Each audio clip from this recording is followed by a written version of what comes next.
loi ti ho ta kum sa zong hi manza hi in bia vin lang ato te ngai le ken kap do ho kan be sa di na bia vin nom la sa na bam loi ti ho manza chu na be ta bang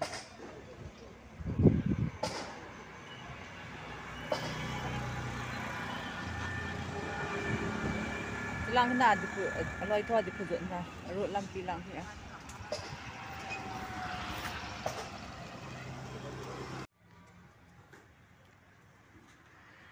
loi ti ho chu hi di phu zot na road lampi hi in so cha gari lai ho hi di phu zon ding ngen ngen hi ben na be aven so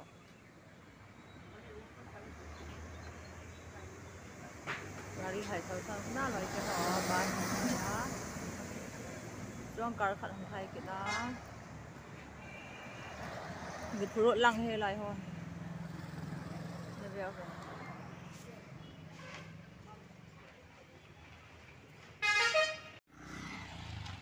loi te ho lang long man za he di phu ro lang che hi in sai ho na be avin lang không be bên lang chulai la ong hi he be avin ta thing ho ti thing ham amin zong ka he poi san dan da ji jang kai da chong man za hi na be avin lang be avin lang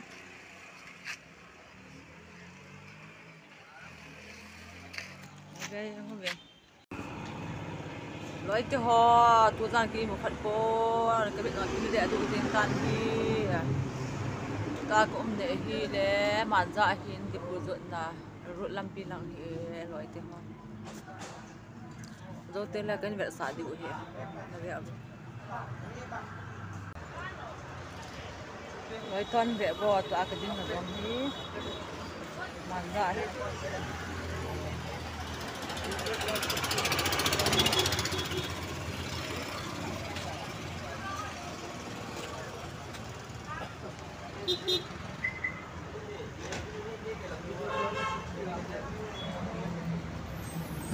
chị đồng tâm có chỗ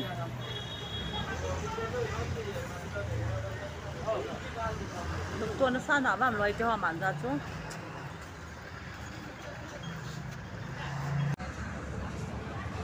tu ra kim khập lâu hết loài tê ho ai bây giờ ta ho cái bị loài kia tê đuổi nga cái nan tê đuổi